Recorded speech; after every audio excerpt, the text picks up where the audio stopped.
Magandang araw mga kaibigan. Bigyan natin ng reaction, opinion itong Facebook reel posted by, nalimutan ko sino, hindi ko mabasa. Basta, paliwanag ni Congressman Edgar Erese bakit hindi siya sumang-ayon sa additional 60-day suspension ni Congressman Barsaga. Nakakatuwa po na may mga magigiting na kongresista na hindi sila nagpapadala sa Agus. Isa na ito si Congressman Erese na tutol siya sa pag-suspend na naman another 60 days kay Congressman Kiko Barsaga. Okay, pakinggan natin siya.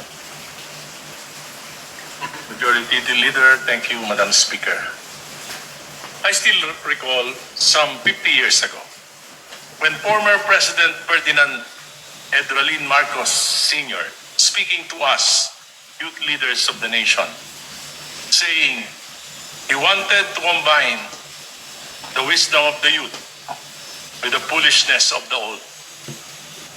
He said, the greatest advantage of the youth is the right to make mistakes in the process of learning. Wow. Mayroon po kasabihan, pagka yung bata kakamali, kumisan, nakakatuwa.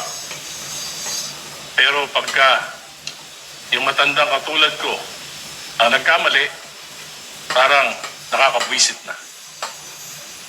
We have already sanctioned Congressman Kiko with 60 days suspension. And in respect to my old friend, the late P.D. Barsaga, considering his youth, I can no longer vote for an extension of his suspension. Furthermore, there are lingering questions regarding members of this House violating conflict of interest, contractors, traders selling projects, yet we have not acted on them. Ayan. In fact, we have tolerated them. What message would it send if we suspend those who fight corruption while allowing those who commit to remain untouched in this House? Wow. Some of the posts of Congressman Kiko, I would submit as extremely reckless. Pero nakikita ko rin po, meron din po siya mga posts that reflects public sentiment. Kaya ngayon po, pinili ko ang magpatawad. Dasal ko, Panginoon, patawarin niyo po ako tulad ng pagpapatawad ko sa kapwa ko. Pinili ko, I chose to be kind. Not just to Kiko. Chose to be kind to the almost 1 million population of Dasmariñas, Cavite, the constituency of Congressman Kiko Barsaga. Salamat po. Galing. Nakakabagbag damdamin, no? Sana lahat ng kongresista ganyan mag-isip ba? Mag-desisyon. Doon, first time kong marinig yun, yung keynote niya kay President Marcos Sr. na magandang i-combine yung ng youth, foolishness of the youth and then wisdom of parang ganon. Ibig sabihin, let's give the youth room for mistakes para matuto sila, something like that. So, pero yan, panahon pa ni President Marcos Sr., youth leader na pala itong si Congressman Edgar Erese. Kaya sabi niya, more than 50 years na ako sa politika. Nakakatuwa at mayroon tayong kagaya niya na nandyan sa Kongreso ngayon. At sana, I don't know kung may konsensya pa yung mga iba dyan na May kasama natin contractor, traders. Tapos wala man lang ginagawa ang kamera. Kung sino yung lumalaban ng korupsyon, yan ngayon ang sinususpend. So another 60 days, so total 4 months na ang kanyang magiging suspension. Ang mahirap ito, may mga nananawagan, kagaya ni Congressman Abante, i-expel na yan, tanggalin na yan. Wow naman, galing sa isang nakaupong kongresista na natalo sa halalan. Di ba? Gusto niyang tuluyang tanggalin ang isang kongresista na talagang nanalo. Siya, talo. Nakaupo lang siya dyan dahil sa pumili. So, salamat po, Congressman Edgar Erese.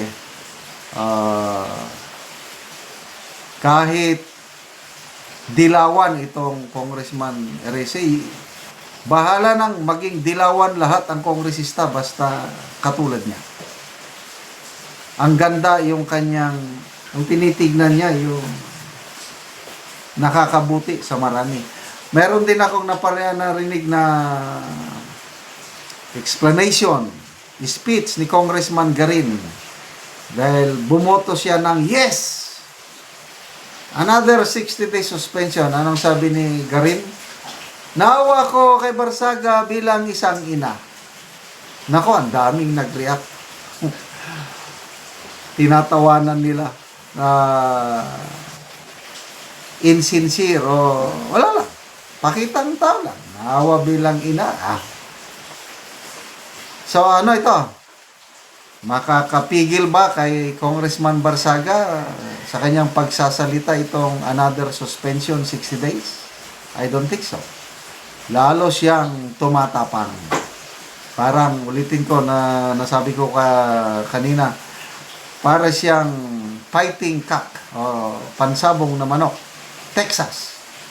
Ang Texas, pag nasusugatan sa sabong, lalong tumatabang, lalong hindi umaayaw sa labanan. Laban lang, Congressman Kiko Barsaga, nasa likod mo ang mas nakakarami sa taong bayan. Salamat mga kaibigan sa inyong pagsubaybay sa ating channel. Nakakatulong kayo ng malaki sa tribong Talandig ng Bukidnon dahil ang sweldo natin sa channel na ito is pantulong po sa tribo. Namimigay tayo ng libreng yero at pako para makapagpatayo sila ng mas maayos na tirahan. Kaya panoorin nyo ang video na ito.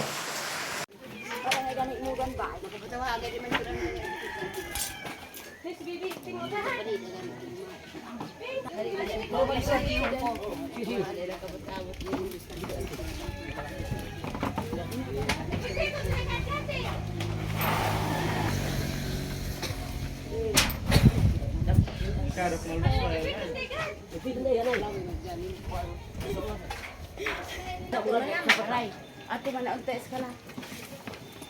Dako ini screen lain din na.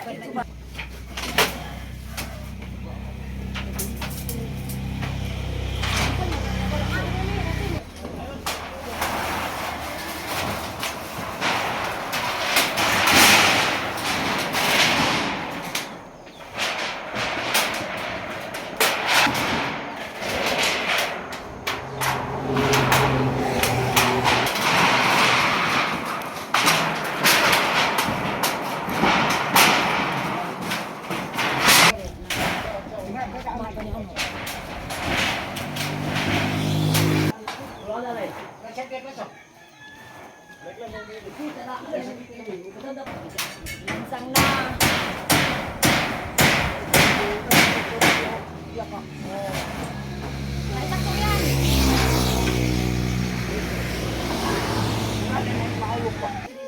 O karon nindot na gid kaayo ang atop ni ate og ni kuya. O nakapatindog na gid sila o bagong balay. Karon yaon sa inyong maistorya bahin sa karon kabalay na mo. Salamat gid karon sa nag-video og sa nagtabang ani og sa nagtan-aw sa video nga nakabalay nami. Sa Ginoo kay kung walang tabang di yun nakabalay. Oo, so salamat kayo.